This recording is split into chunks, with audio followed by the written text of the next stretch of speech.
जी बहुत बढ़िया कह रहे थे कि हमारा जीवन अच्छा होना चाहिए। हमारी खोज, प्रयत्न, साधना, भक्ति जीवन केंद्रित होना चाहिए। लेकिन अक्सर ये देखा नहीं जाता है, हमारे सारे प्रयत्न किसी और चीज़ की खोज में लगे रहते हैं। या तो भौतिक उपलब्धि पाने के लिए, समाज में पद प्रतिष्ठा पाने के लिए, अथवा कोई कुबेर का खजाना कहीं हो तो उसको पाने के लिए। जीवन में शांति पाने के लिए हम क्या करते हैं, इसका ख्याल नहीं रह पाता है। और देखा भी जाता है, पहले भी संत महापुरुषों के पास भी इन्हीं लौकिक उपलब्धियों के लिए लोग जाया करते थे। अब इनसे कोई छुट्टी पाए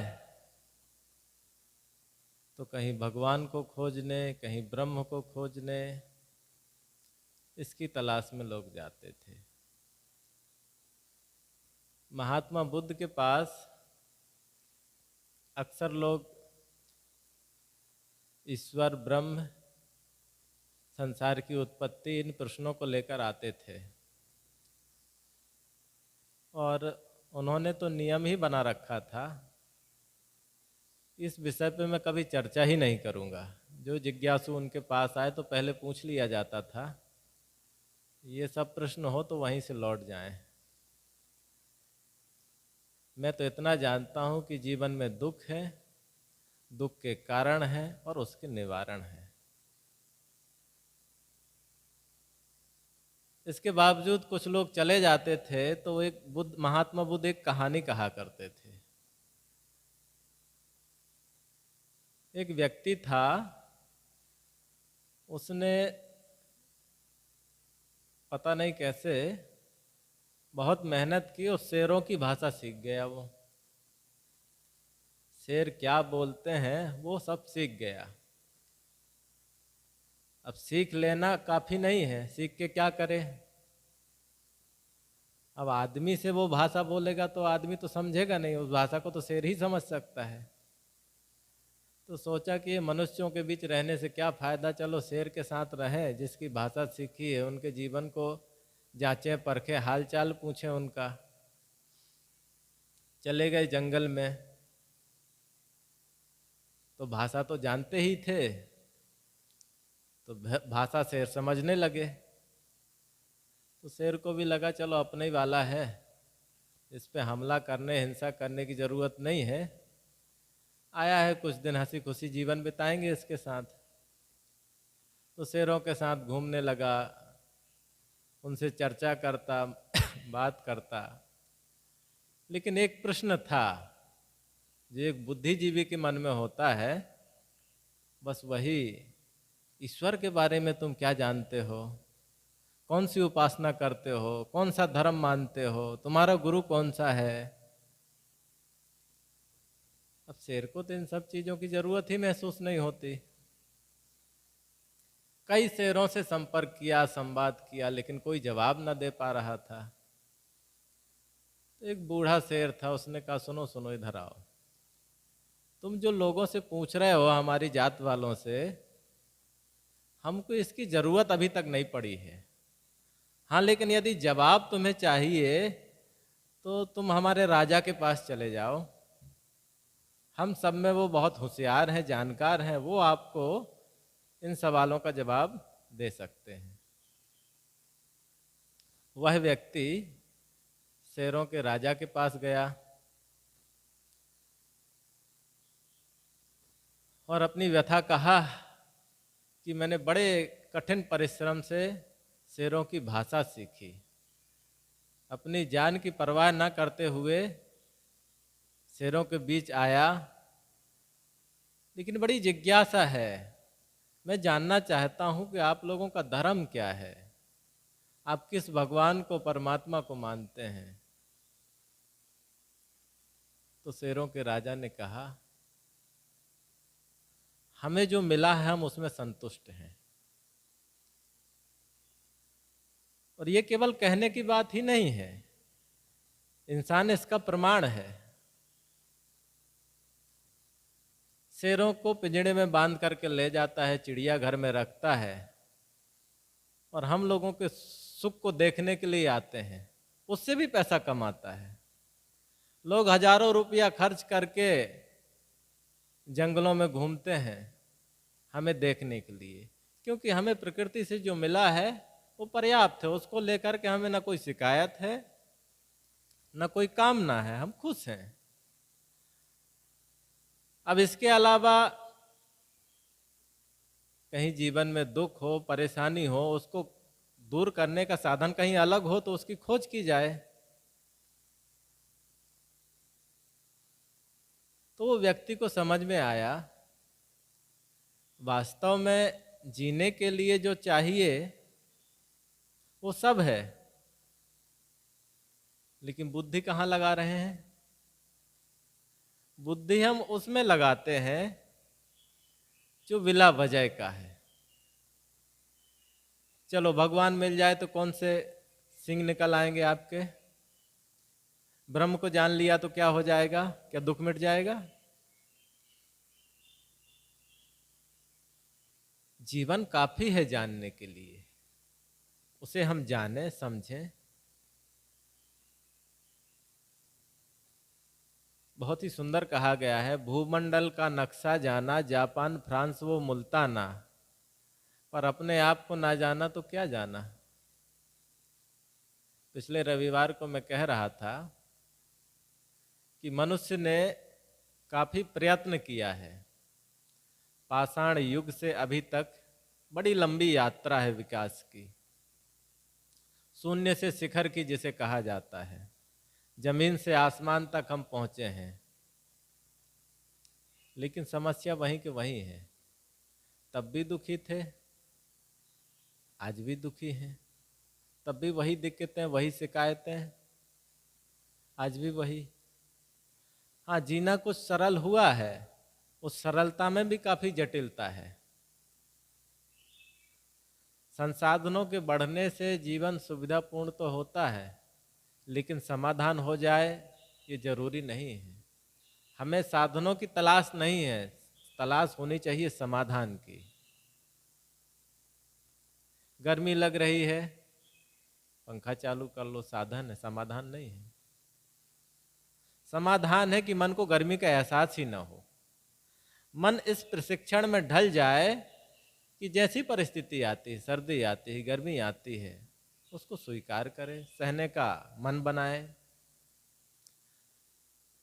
अनावश्यक प्रतिक्रिया न करते हुए सहज उसको स्वीकार कर ले। इसका मतलब ये नहीं कि पंखा बेकार है, पंखा अपनी जगह बिल्कुल सही है, लेकिन गर्मी को लेकर के परेशान होना, कुढ़ना और फिर प्रकृति को दोष देना या लोगों को दोष देना, सरकार को दोष देना। देखो ना, 2 मिनट के लिए यदि बिजली चली जाती, लोग कहाँ से कहाँ दिल्ली तक पहुंच जाते हैं। सॉफ्टवेयर खराब है ना। साहब उदाहरण देते थे कि संत महापुरुष सब कुछ सह करके, प्रतिकूलताओं को सह करके अपना काम करते हैं, जीवन जी करके दिखाते हैं। तो ये केवल उनकी जवाबदारी नहीं है कि उन्हें ही कल्याण करना है, जीवन में शांति और समाधान हम सब चाहते हैं, तो उसके लिए प्रयत्न तो हमें करना होगा। शुरुआत कहाँ से हो? बाहर से बिल्कुल शुरुआत न करें कि बाहर से हमें सुख मिल जाएगा या भगवान मिल जाएगा या कुछ और बाहर से पालेंगे। शुरुआत हम करें अपने जीवन से, जीवन को समझें।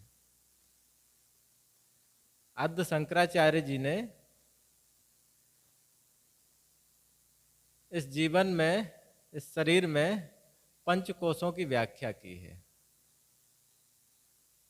एक है अन्नमय कोश, दूसरा है प्राणमय कोश, फिर है आनंदमय कोश, ज्ञानमय कोश, विज्ञानमय कोश। अन्नमय कोश ये भौतिक स्थूल शरीर है। अन्न से इसकी सुरक्षा होती है। भोजन से इसका पोषण होता है। अब भोजन कैसा होना चाहिए?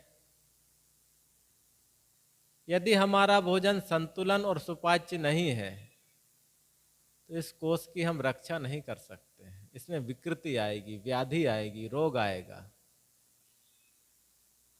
अब संतुलित और सुपाच्य आहार कैसा होता है इसकी समझ नहीं है तो कुछ भी खाएंगे और दुख के भागी बनेंगे। पीड़ा हिस्से में आएगी, परेशानियां आएंगी, दुखी होंगे। शरीर को कितना भोजन देना, सबके अंदर एक अलार्म है। जैसे पूरा होता घंटी बज जाती है, लेकिन कहीं चटनी, कहीं मिठाई, कहीं चोखा चटकार आ जाता है तो आदमी खाता रहता है और थोड़ा और खा लें। गुरुदेव जी वो कहानी कहा करते थे, दो व्यक्ति थे, भंडारा में भोजन करने बैठे तो और लोग खा करके उठ गए, वो बैठे ही हैं। दूसरी पंगत बैठ गई, वो खाए ही जा रहे हैं। अब इतना खा लिए कि उठते नहीं बन रहा है, हिलते नहीं बन रहा है जगह से। तो एक आदमी ने पूछा, भाई इतने लोग खा करके उठ गए, आप लोग यहीं बैठे हैं। कहा भाई क्या करें, अब इतना खा ली है कि उठने की हिम्मत नहीं होती है। तो कहा ऐसा करो, कुछ रेचक पाचक चूर्ण खा लो। कहा उतनी जगह होती तो एक लड्डू और ना खा लेते। जो स्वाद में सुख ढूंढ रहा है उसे स्वास्थ्य का सुख नहीं मिलेगा। जो स्वास्थ्य में सुख ढूंढना चाहता है वो स्वाद के चक्कर में नहीं पड़ेगा। दोनों प्रतिकूल है ना। जो चीज स्वाद के लिए अच्छी होती है जरूरी नहीं है कि वो स्वास्थ्य के लिए अच्छी ही होगी। अक्सर तो बुरी ही होती है स्वास्थ्य के लिए, क्योंकि उसमें संयम नहीं होता। तो शरीर की सुरक्षा के लिए, पोषण के लिए युक्त आहार विहार ये सूक्ति काम करती है। हम अपने भोजन को पहचाने। जो हम भोजन करते हैं उसके बाद हम कैसा महसूस करते हैं। पेट भारी लगता है, मन भारी लगता है, तो भोजन आपका सुपाच्य नहीं है। हल्का हो और जितना हो सके सात्विक हो, हिंसक ना हो और प्राकृतिक हो। क्योंकि ये शरीर भौतिक है, प्रकृति से जुड़ा हुआ है। जितना इसको हम प्रकृति के नजदीक रखेंगे उतना ही ये स्वस्थ रहेगा। और जैसे ये प्रकृति से दूरी बनाएंगे, उसको भोजन को आर्टिफिशियल करने का प्रयोग करेंगे, हम स्वास्थ्य से दूर हटते चले जाएंगे। तन से सुखी होना चाहते हैं तो सही भोजन की पहचान करें, उस पर अमल करें। दूसरा है प्राणमय कोश। केवल श्वास नासिका के द्वारा फेफड़े तक नहीं पहुंचती है। पिछले दिनों में आपने देखा होगा कितने लोगों को सिलेंडर लगा करके रखा गया। क्यों? क्योंकि प्राणमय कोश कमजोर पड़ गया था। ऑक्सीजन की सप्लाई बराबर, सैचुरेशन बराबर नहीं था। शरीर की एक एक सेल, एक एक कोशिका तक भोजन की जरूरत होती है, पोषण की जरूरत होती है, ऑक्सीजन की जरूरत होती है उसको तंदुरुस्त रखने के लिए। और वहाँ शुद्ध ऑक्सीजन नहीं पहुँचेगी, वो अंग खराब होगा, बीमार होगा, विषाक्त होगा। पहले जीवन था, प्रकृति के बीच रहते थे। जब बुद्ध महावीर थे उस समय सारी दुनिया जंगलों से ढकी थी। रास्ते कम थे, प्राणी कम थे, जनसंख्या कम थी, नगर कम थे, साधन कम थे, लेकिन प्रकृति चारों तरफ आच्छादित थी। जैसे यहाँ आते हैं चारों तरफ पेड़ दिखाई देते हैं, पौधे दिखाई देते हैं। लेकिन जहाँ हमारा जीवन यापन हो रहा है वहाँ चारों तरफ वाहन है, साधन है, कंक्रीट के जंगल हैं, तो कुछ तो फर्क पड़ेगा ना। इसको स्वस्थ रखने के लिए बाबा रामदेव सुबह से बहुत मेहनत करते हैं, प्राणायाम करो।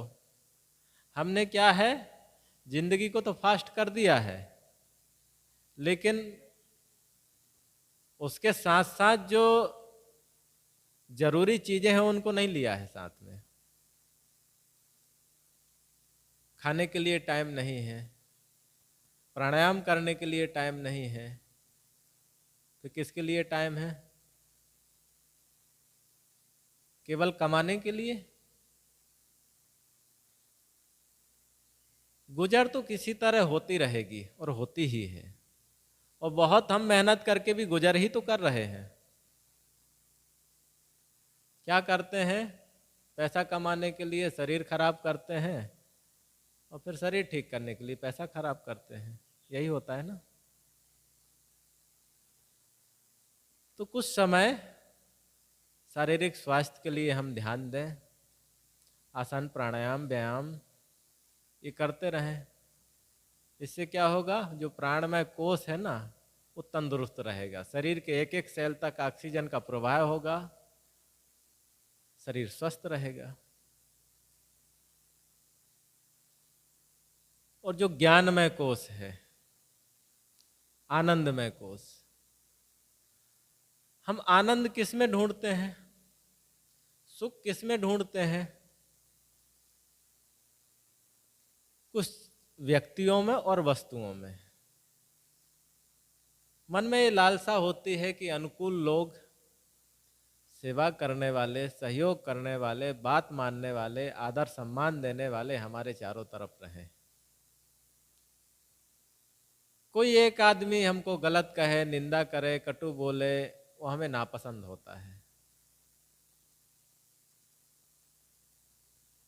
सुखी होने के लिए अच्छी अच्छी चीज़ों का हम उपयोग करना चाहते हैं, उपभोग करना चाहते हैं। खाने के लिए सुंदर व्यंजन हो, पहनने के लिए सुंदर कपड़े हों, और अन्य अन्य सुख सुविधा के साधन, इनकी लालसा रखते हैं।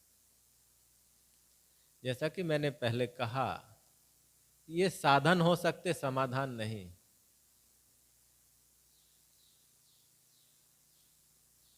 जो आनंद की अवस्था है, सुख की अवस्था है,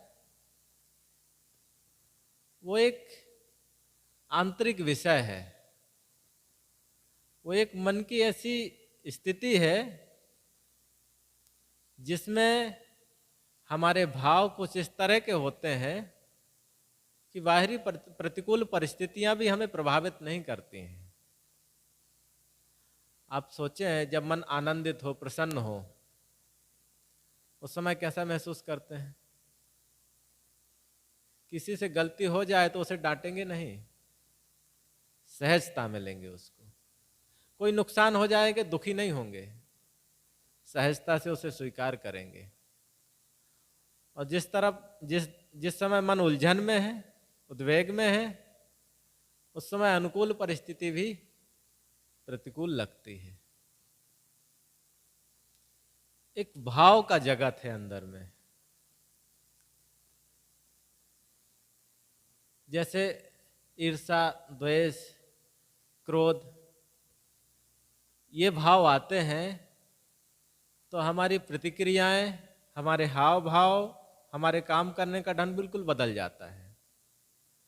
जब उत्साह, प्रसन्नता, प्रेम, क्षमा, करुणा, ये भाव जब प्रवाहित होते हैं तो उस समय हमारे द्वारा किया जाने वाला कर्म, हमारी वाणी, हमारा व्यवहार सब आनंदमय होता है, प्रेममय होता है। अब वो अभौतिक है। जो आनंद, जो सुख हम जीवन में चाहते हैं, वो किसी भी तरह से प्राणी पदार्थों से मिलने वाला नहीं है। प्राणी पदार्थों से जो मिलता है वो क्षणिक होता है, तृप्तिकारक नहीं होता है। बहुत ही प्रिय मित्र है, बहुत दिन बाद मिले हैं, तो कितने देर साथ रहेंगे? सीमा है ना, मर्यादा है। थोड़े देर के बाद वो सारी चीजें उबाऊ हो जाती हैं। अत्यंत प्रिय व्यक्ति हो या अत्यंत प्रिय वस्तु, वो एक सीमा तक आपको सुख का अनुभव करा सकती है, उसके बाद वहीं से दुख आना शुरू हो जाता है।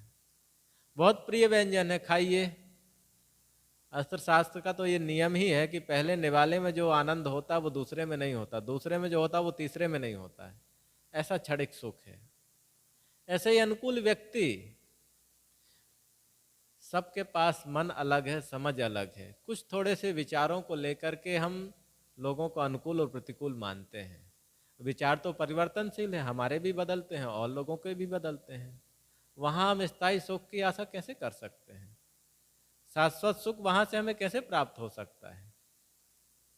वो हमारे अंदर की स्थिति है। हम अपने विचारों को, अपनी सोच को कुछ ऐसा प्रशिक्षण दें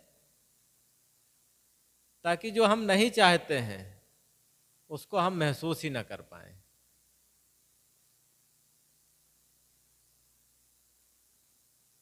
तीसरा है ज्ञानमय। ज्ञान, मनुष्य के पास एक शक्ति है जो अन्य प्राणियों के पास नहीं है। विचार करने की शक्ति और समझ की शक्ति। मनुष्य जाति ने जितना भी विकास किया है इसी शक्ति के नाते किया है, और जितना भी विकास होता है इसी शक्ति के, विनाश होता है वो भी इसी शक्ति के नाते होता है।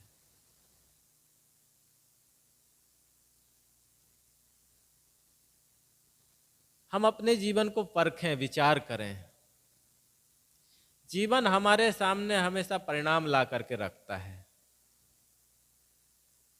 आपने गाली दी, परिणाम सामने आया। आपने किसी की सेवा की, सहयोग किया, परिणाम सामने आया। अब आप विचार करें कि कौन सा परिणाम आप चाहते हैं। क्या आप ये चाहते हैं कि बदले में हमें कोई गाली दे, बुरा कहे या हमें नुकसान पहुंचाए, या फिर कोई हमें आदर्श पुरुष माने, सज्जन माने? यह बात छोड़ भी दें तो हम सेवा करने से, सहयोग करने से, अच्छा काम करने से जो महसूस करते हैं वही हम चाहते हैं। हम हमेशा चाहते हैं कि हमारा जीवन शांतिमय हो, शिकायत और विवाद रहित हो। ये चीजें चाहने से तो घटित नहीं होती हैं, इसके लिए प्रयत्न चाहिए, मेहनत चाहिए। तो अपनी समझ और विचार की शक्ति को पहचानें, इसका सदुपयोग जीवन में करें। आपके आहार विहार में, आपके संपूर्ण व्यवहार में इस शक्ति का उपयोग करें। जैसे अन्य भौतिक विकास में हम विचार और विवेक का प्रयोग करते हैं। धन कमाएंगे, कुछ बचाएंगे तो भविष्य में काम आएगा। उसके लिए योजना बनाती है, बेटे की शादी करना, बेटी की शादी करना, मकान बनाना है, गाड़ी खरीदना, तमाम होता है ना। इसी तरह से हमारे जीवन की कुछ ज़रूरतें ऐसी होती हैं जो हम ऑफिस में काम करके, खेत में काम करके या दुकान में बैठ करके नहीं कमा सकते।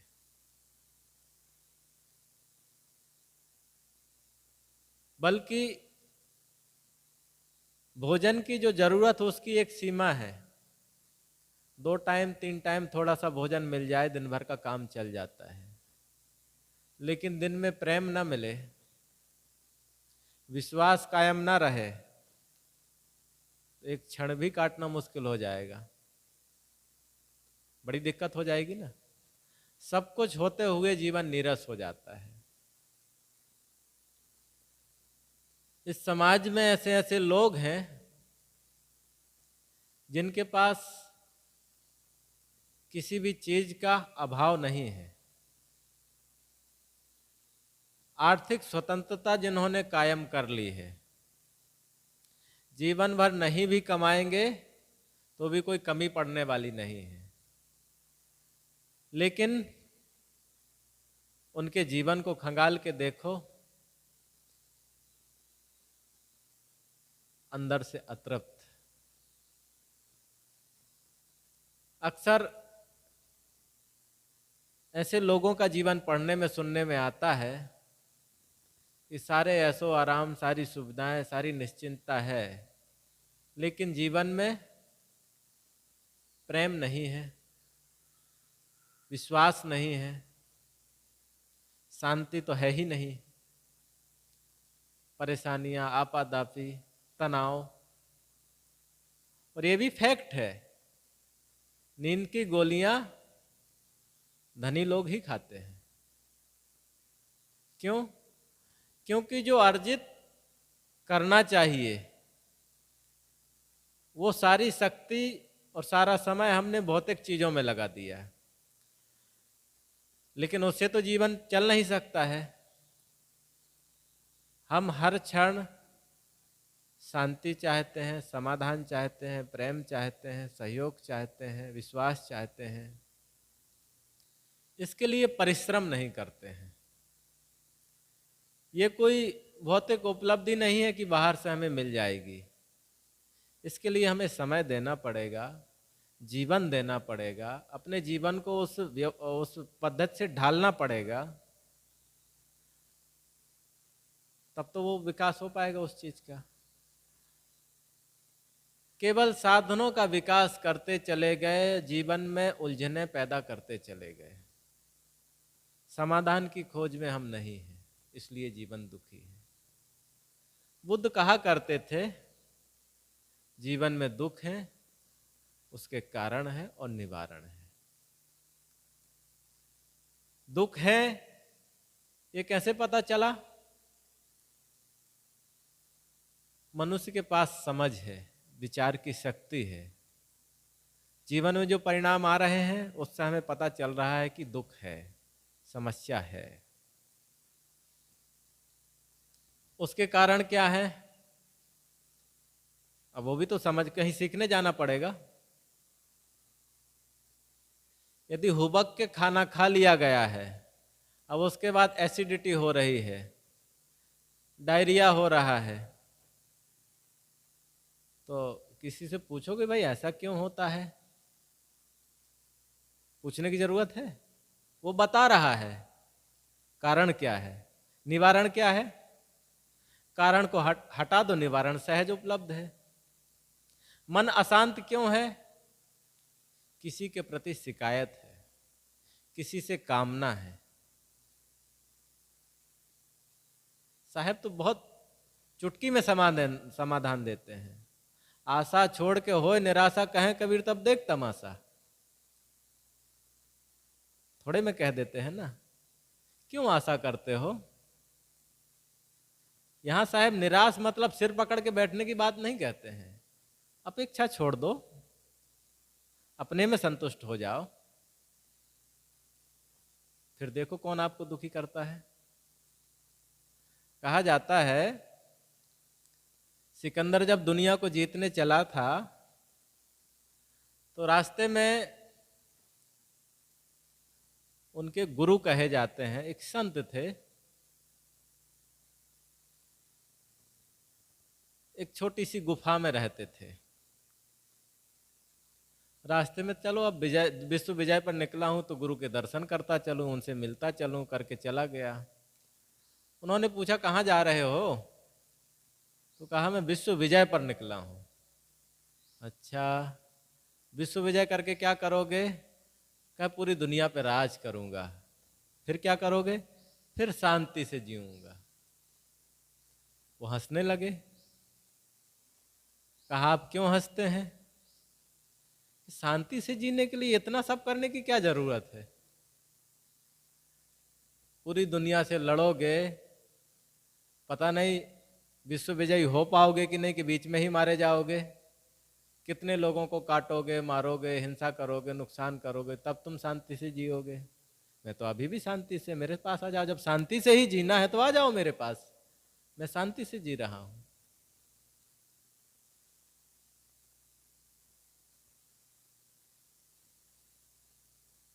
शांति से जीने के लिए जो जानना चाहिए वो नहीं जाना गया है। मैंने कहा था शुरू में कि हमने भौतिक सुख सुविधा के साधन खोजे, भगवान खोजा, परमात्मा खोजा। अब वो मिला कि नहीं मिला ये विषय अलग है, लेकिन अपने आप की खोज, जो विज्ञानमय कोश है, अपने को जानना, उसकी तलाश नहीं की।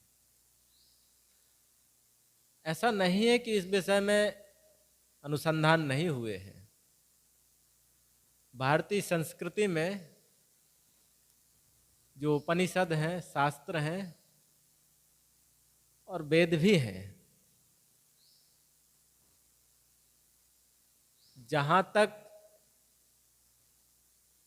जो जानने में आया है, इतिहास में वर्णित है और वर्तमान समय तक, हर समय ऐसे महापुरुष हुए हैं जिन्होंने जीवन पर अनुसंधान किया है, अपनी खोज की है, जीवन व्यवहार की खोज की है, जीने की कला सीखी है, और वो शांत हो करके, अपने में मस्त हो करके जिए हैं, और आज भी हम सबके लिए प्रेरणा स्रोत बने हुए हैं।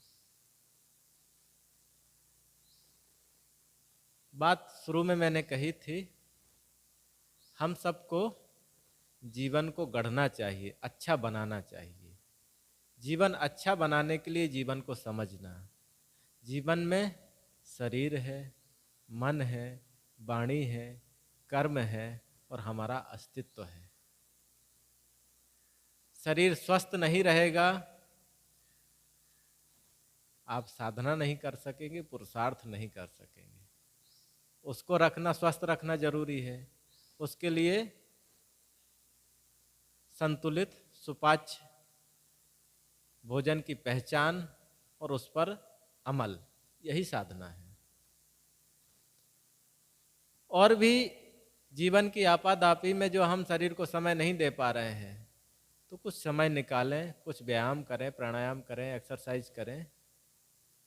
केवल कमा करके डॉक्टरों की जेब मत भरते रहें, कुछ अपना भी संभालें, जिम्मेदारी लें अपने जीवन की, शरीर के स्वास्थ्य की।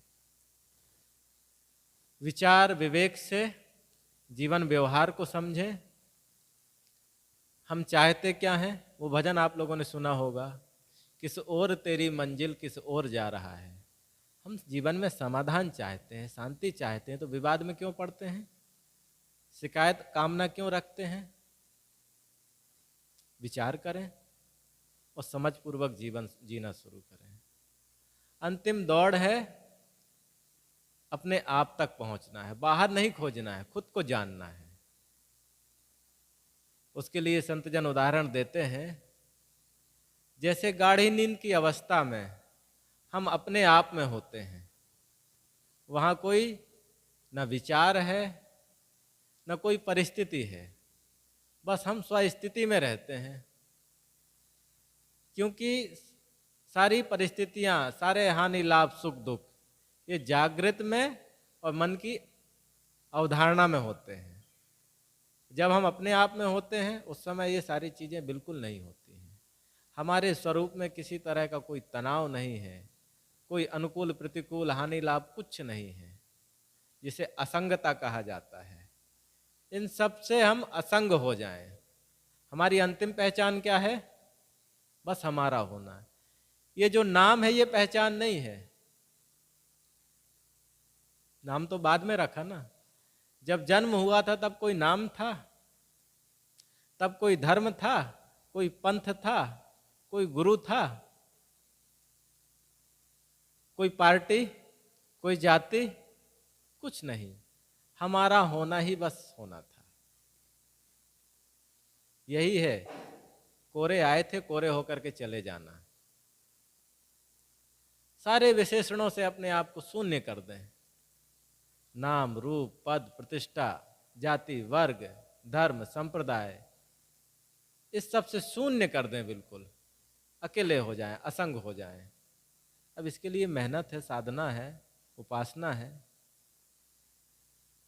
तो जीवन में समग्र रूप से यदि हम काम करते हैं, स्वास्थ्य पर काम करते हैं, विचार पर काम करते हैं, समझ पर काम करते हैं, साधना पर काम करते हैं, तभी हम जीवन के सच्चे आनंद का अनुभव कर पाएंगे। इन्हीं शुभकामनाओं के साथ अपनी वाणी को विराम देता हूँ। बोलिए सद्गुरु देव की जय।